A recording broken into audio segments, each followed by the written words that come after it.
Again, this is Leilani Doyle. I'm the Vice President of Product Management here at US Dataworks, and I'm so happy to be hosting this, which is our second in our series of webinars for 2014.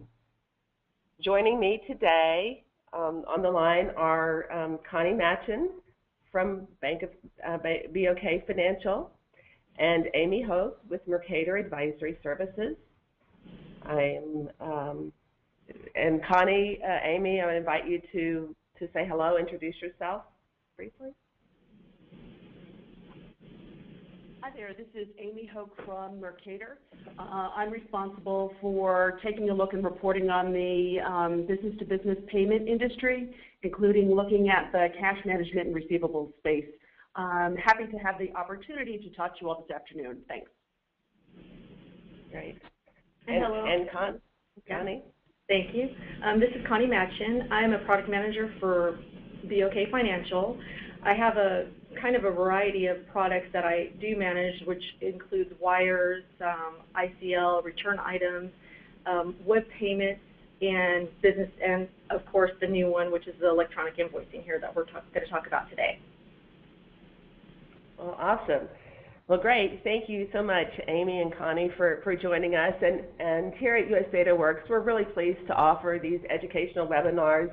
I believe that as we are moving forward in the industry and continuing to expand the services and modernize some of the traditional treasury management services, it's important for us to work together to help define the new standards and understand really what brings value to the treasury management business customers there. So I'm very, very happy to be able to sponsor this opportunity. What I thought we'd start off with is have Amy give us a little bit of background on what she sees in terms of trends in treasury services, and specifically in the receivables section there. And I think the trends that we're going to be focusing on will dovetail nicely into what Connie is envisioning for the future at BOKF Financial there. So Amy, I'll go ahead and turn the program over to you to give us a little introduction there. Great, thank you. So it's really interesting when I take a look at the automated receivables and payables space. Most of the focus of late has been on automated payables, but I think that the trend will start to look at automated receivables.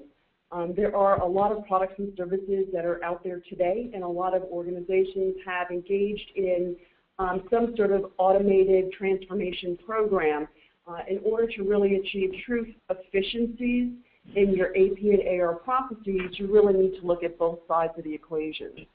So the slides that I have here just go through kind of what's going on in the marketplace today and where we see the trends going. So it's no surprise here that the use of check is declining, especially in the U.S. The information here is from the Association of Financial Professionals.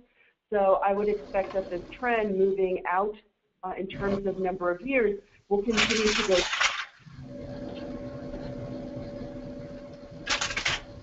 Up is the amount of automated payables, and then with that, automated receivables. In this very still tight credit crunch environment, businesses are looking for automated payables or receivables products to help optimize working capital by getting in invoices quickly and getting payments out quickly. Awesome. Amy, could you pause for just a moment? I'm hearing some background noise. I'm not sure if we're having problems with our audio. I know that happens sometimes. Is everyone able to hear us okay? Because I know we were breaking up for a little bit. If you could, somebody could raise their hand.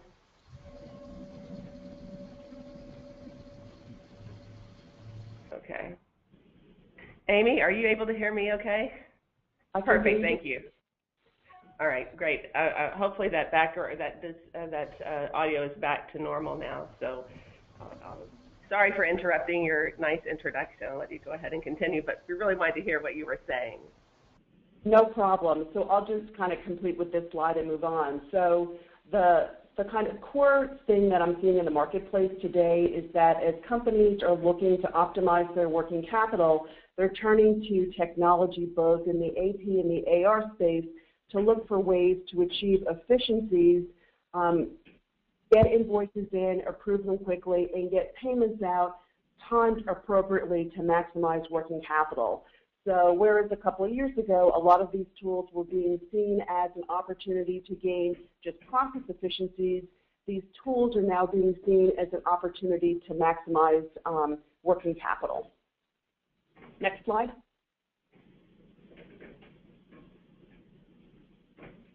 So because there is a desire for working capital optimization, the trend in the industry has been to increase in the number of these for payments in a variety of different types, but at the same time the check usage to the client.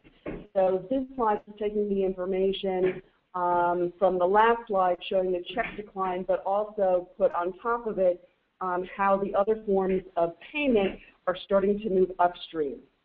The expectation that Mercator has is that as the payments move upstream, companies will also look for opportunities on both the AR and the AP side to marry the two together for an optimal kind of efficient working environment. Next slide. Amy, yeah, a question for you, Amy, in terms of the payables, focus on payables.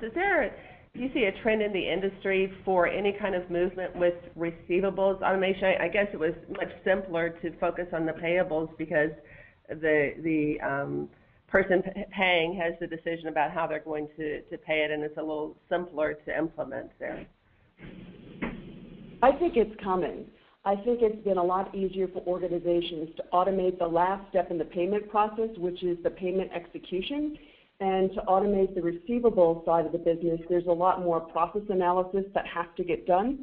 But as organizations get more proficient and more entrenched in automated payables, the natural next place to look for efficiencies in terms of opportunity will be the other side. So I think that there hasn't been as strong of an interest in the marketplace to date on the receivable side, but I would expect that would change in the next couple of years. Yeah. You really think it's interest, or that the poor receiver is just, I'm going to send you an invoice however, I want to get paid, however I'm going to get paid, and I'm just kind of not seeing that there's another technical solution out there? I think because there's so many payment networks today, and there's so many different automated payment types, I think that suppliers of any sort of size are now starting to get a lot more savvy about what they're willing to accept and not. So I think maybe 5 or 10 years ago, it was really that the supplier was the last thought in the process, and now I see the supplier having a lot more say and a lot more clout in those decisions about how the invoicing and payment will happen. Interesting. Yeah, the market certainly is changing, and technology is pushing it in a new direction. There are very low barriers for market entry now in terms of the products and services that were offered, whereas 10, 15 years ago, you had to be an organization of a certain size that was installing hardware and software, had a sales team that could go on site and do demos. And now technology has really changed what can be offered and who's offering services in this space. This slide 4, is that's supposed to be DNA for those of you who remember your science days.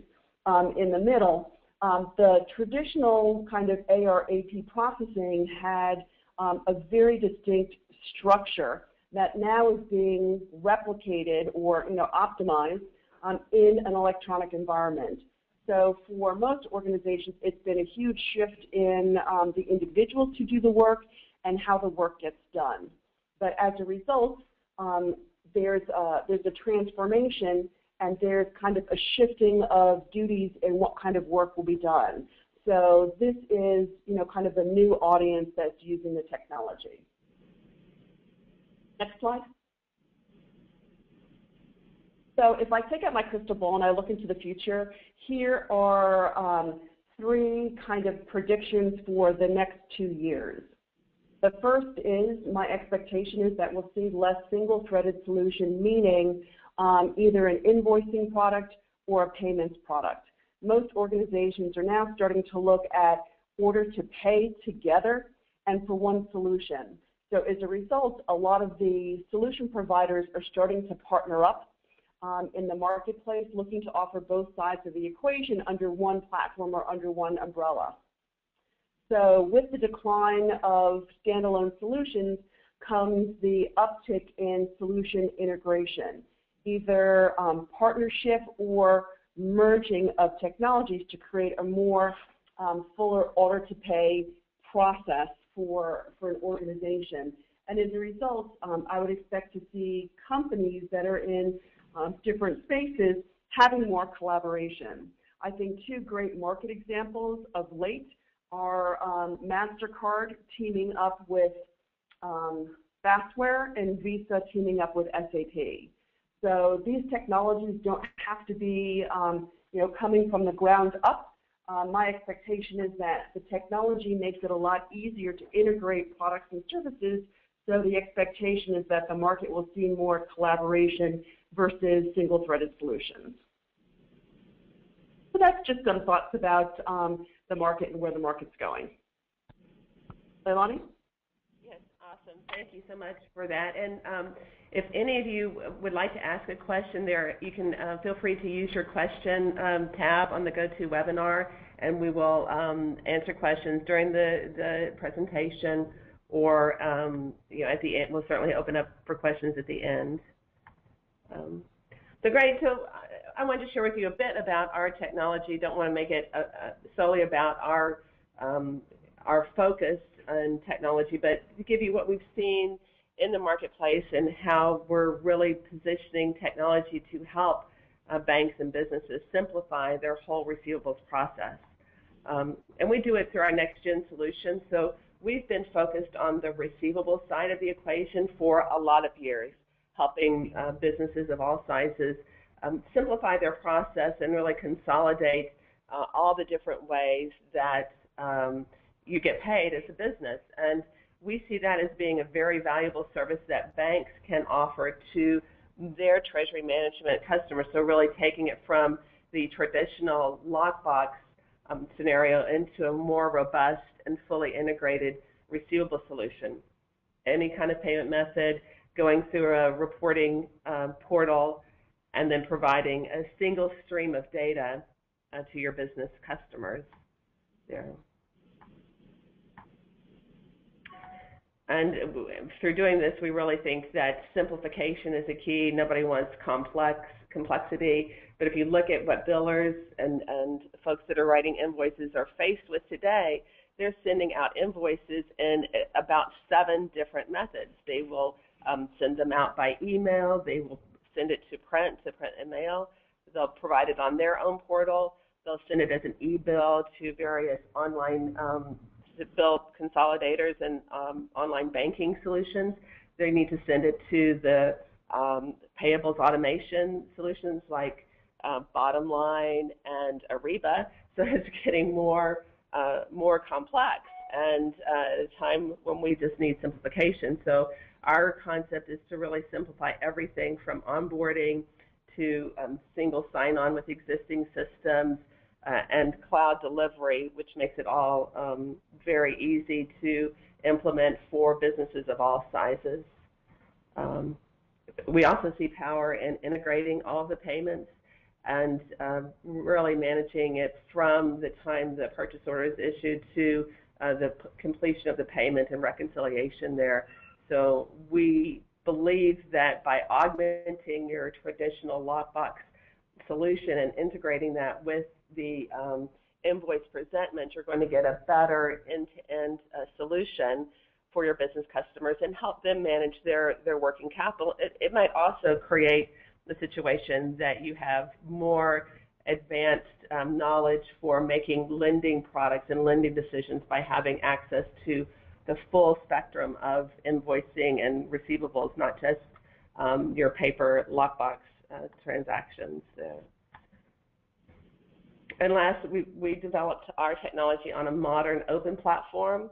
So if you think about the success of the Apple and the iPhone, I know when Steve Jobs originally introduced the iPhone concept, he really wanted to keep it a closed platform and keep very close control, which was very much in keeping with Apple's strategy. But one of the keys to the success was having it open and having developers build all kinds of apps on it, and it really made it a vibrant marketplace. So when we look at our technology and how it's being used in the marketplace, we really see having this ability to extend and connect through APIs as being a valuable solution for financial institutions that are looking to differentiate their product offerings and service specific market segments specifically. So from our perspective, this is what we're seeing as the technology that's helping create this next generation receivables there, and technology that Bank of Oklahoma, BOK Financial, who's been our longtime client, is tapping into to expand their treasury management service offerings. So with that, Connie, I thought I'd turn it over to you. Okay. And let you talk a little bit about Bank of BOK Financial and your treasury services there. Great. Thank you, Leilani. Okay, thank you, and hello, everyone. Thanks for your time today. I really appreciate it. I just provided here just a little bit of information about BOK Financial. We, just to show you an overview of our assets, loans, what we do in today's world, and these are results as of 4/30 of last year, but they're the most current information that I was able to get my hands on. And so we just showed you the different markets that we're in, Arkansas, Kansas City, Texas, Colorado, Albuquerque, and Arizona. And just go ahead and go to the next slide, Leilani, please. Sure. And then I wanted to give you a quick overview of our Treasury solution. And you can see here just the different things that we do provide to our commercial clients. And we range everywhere from small business on up to large corporate. So we're trying to, you know, as Leilani mentioned, we're trying to have a complete suite of services or move towards that goal. And we felt like e-invoicing was going to take us, or, you know, push us to that next step, that next level, and be able to bring it full circle, so to speak. And in saying that, we have other initiatives that we're working on to improve and enhance our current offerings and add to these offerings. So this is just, e-invoicing is one of many that we're working on or working towards, but I wanted to go ahead and share you BOKF's journey and our progress with e-invoicing that led us to this e-invoicing solution with US Dataworks. BOKF strives to meet the needs of our commercial clients, and we provide most all treasury cash management services with our product line with some customization that we have to do for specific client needs. But we realize we have a couple of gaps that force our clients to seek alternate solutions or require some type of in-house development on their part. And both of these options can be costly alternatives for our clients or lead a client to leave the bank altogether.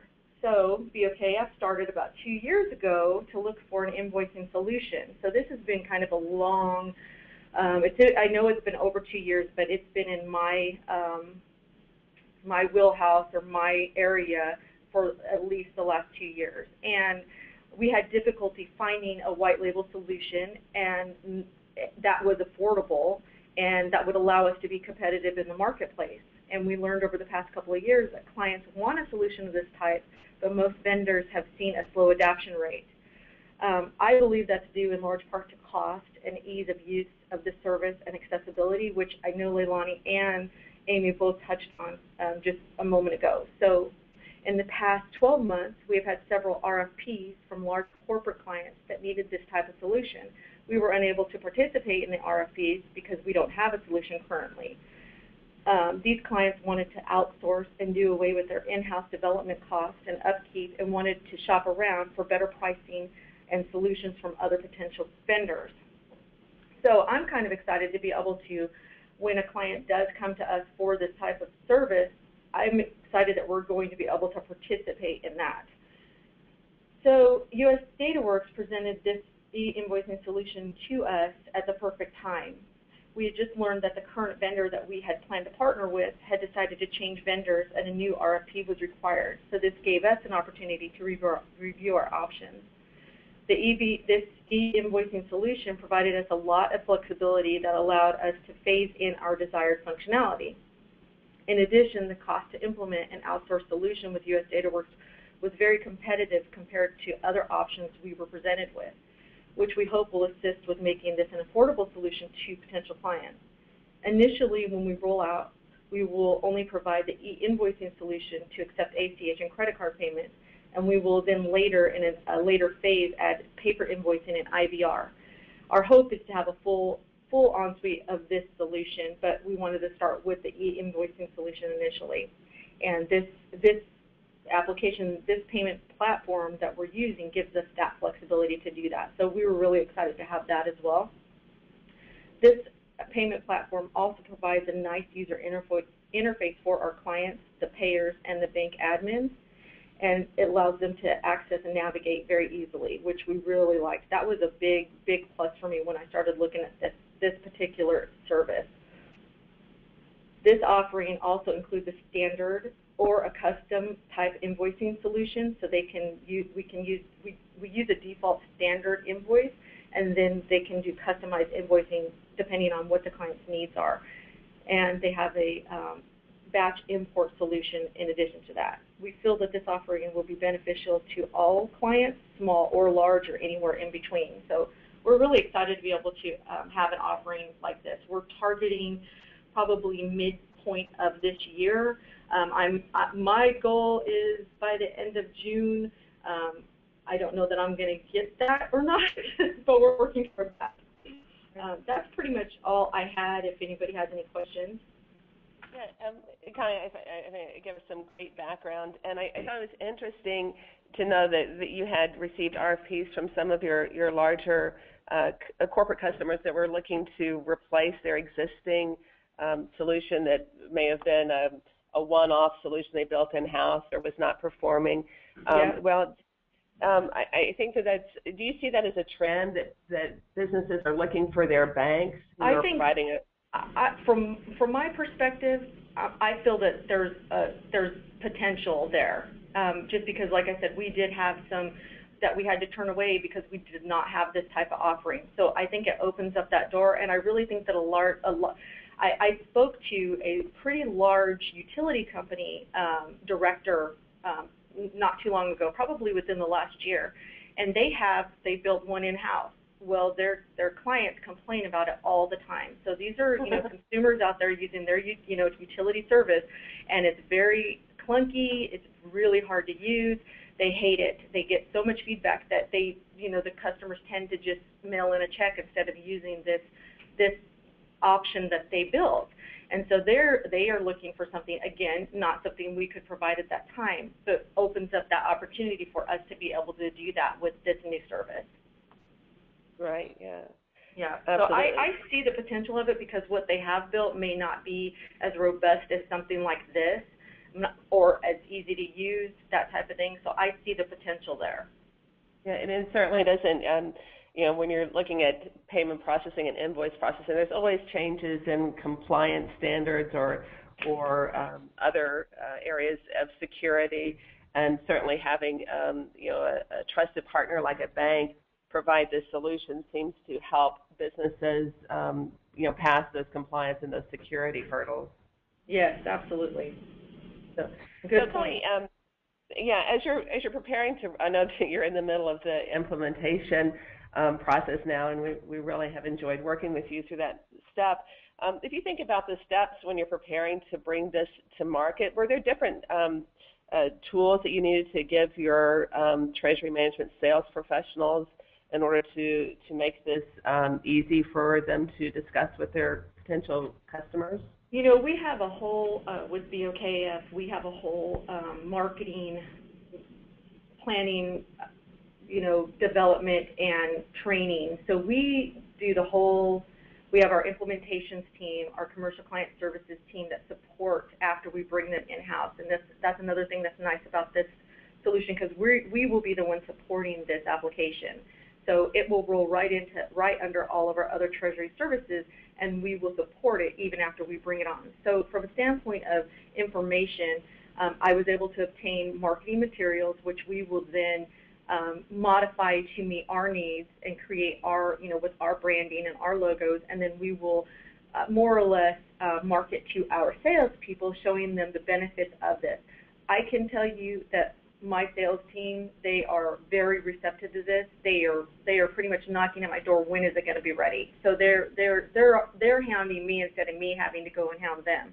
Because they're out there in the marketplace, they hear what the needs are, and they see a great potential for this for our clients. So I'm excited about that piece as well.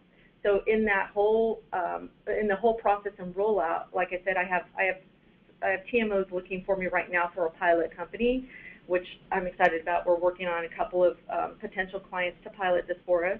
And then we will do a whole training for our salespeople, our implementations people, our support people, and the group that has to manage this on a daily basis from a functionality standpoint and, like escalation standpoint. So we have the group that sets them up, and if there's any additional information that is needed or required, that is a group that would work with you guys to facilitate getting those issues answered or any type of research or follow-up that is needed. So that helps a lot. I can honestly say that having the whole relationship right there, supporting your client and their needs of their services, whether it just be this specific item or all of their Treasury needs, it helps a lot to have a really good support system in place.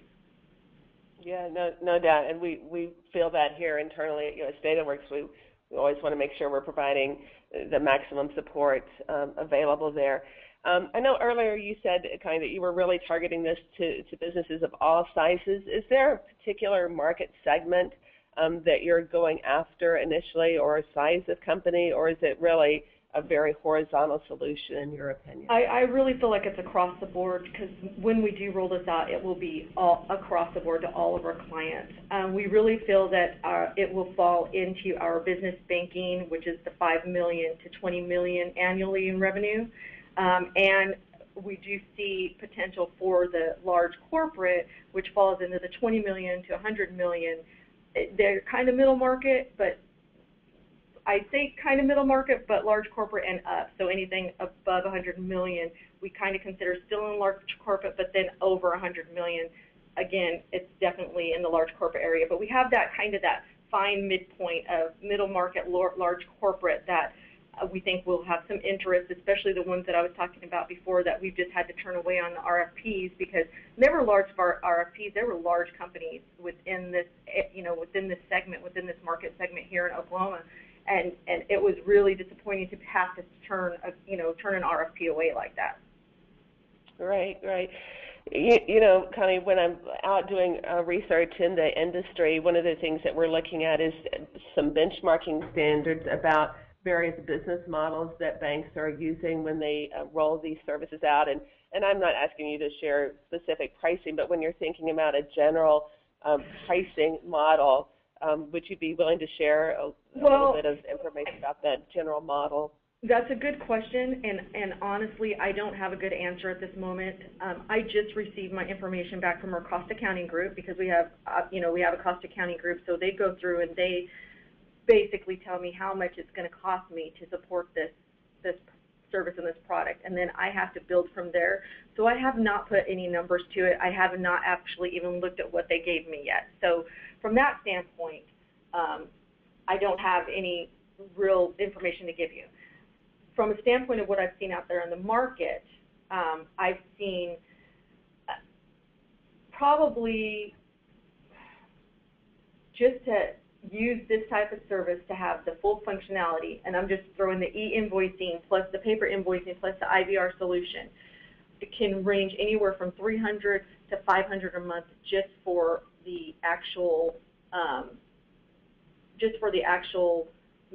monthly maintenance fee, so to speak. So it's just to use this service. I've seen it range from about $300 to $500 to have the full suite of e-invoicing and the invoicing solution. I feel with just providing e-invoicing, we can bring that down quite a bit based on our costs and what I see, and be able to make it more affordable and more attractive to clients. Right, yes, I've seen both that kind of that minimum standard or some minimum fee monthly, and then the transactionally, and I've seen sort of several transaction models, one being on every, kind of every invoice that's sent out, and the other one kind of a combination of invoicing and payments, and I've seen some that are more bundled solutions for lower volume customers. So right, yeah, and I don't know that I'm sold on charging the e-invoicing per e-invoicing, but we definitely will do the transactional fee.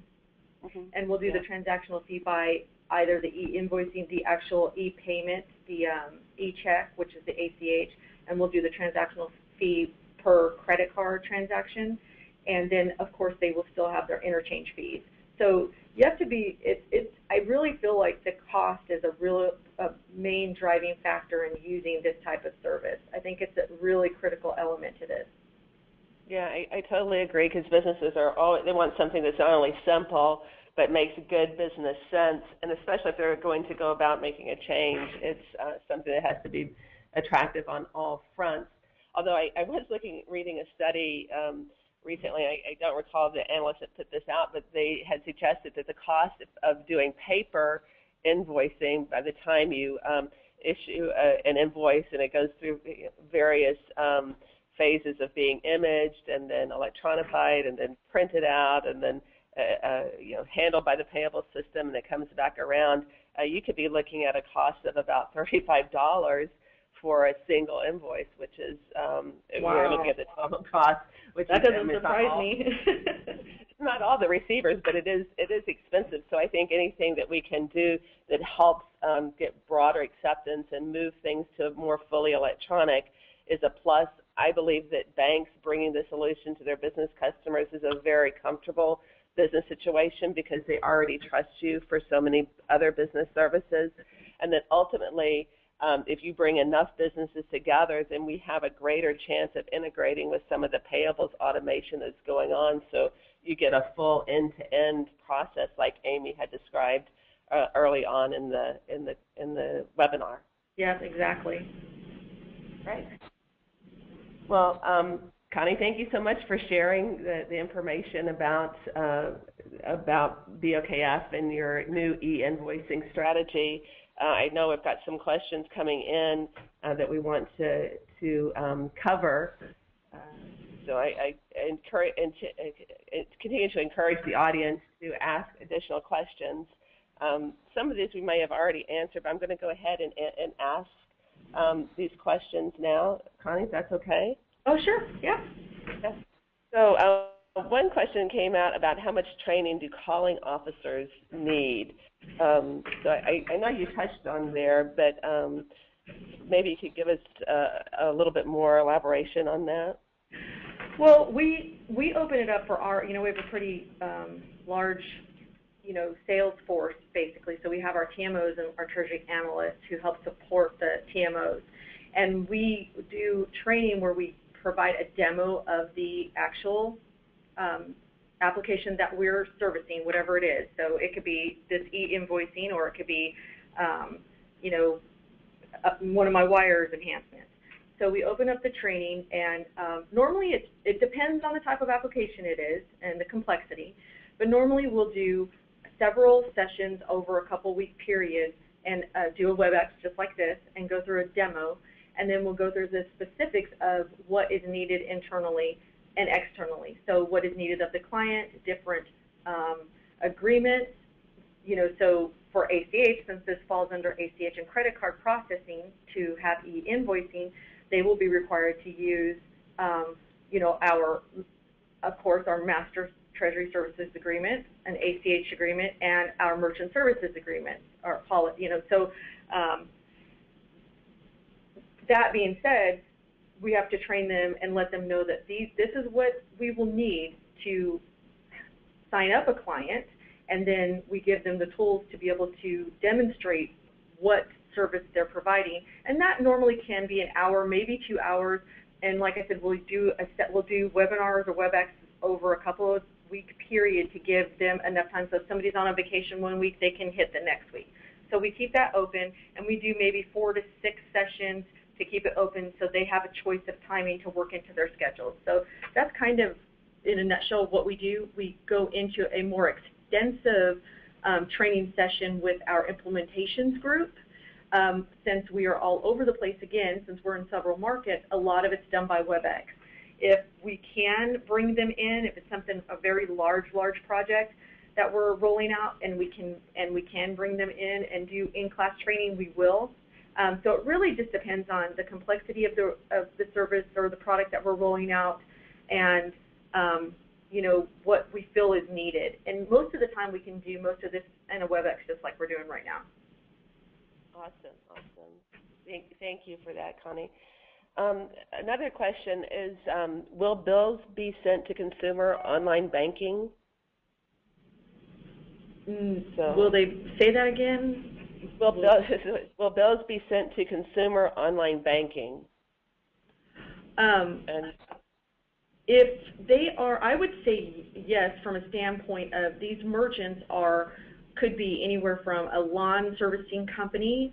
They could be, you know, like I mentioned earlier, utility company. They could be any type of service that they're providing. So yes, essentially the electronic invoice will go to a consumer. I would say yes, the answers to that. Yeah, I can totally see that makes a lot of sense from a bank, because I've worked with some banks that were doing the consumer online bill payment, and they were also doing some lockbox processing, and they discovered that they were actually writing checks that were being mailed to their own lockbox operations. So I think that totally is a step in the right direction in getting this more end-to-end electronification there. And I have a couple of other questions if you have a minute. One was, how will businesses set up their invoice formats? Well, different you know, customers. So with this e-invoicing solution that we're partnering with you on, they can have pretty much just about any type of format that they want.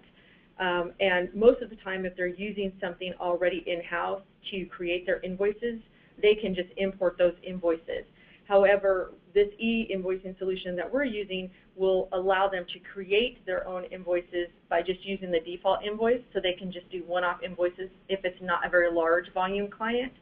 If it is a large volume client, they will just import that into the default invoice. Now, if there's a lot of additional invoicing requirements that a client may have that requires custom type of invoicing, then that can be customized for them, and that invoice solution can be built. And again, they would just import that. So from different types of formats, maybe CSV or, you know, that type of thing, they can import that invoice into their import module.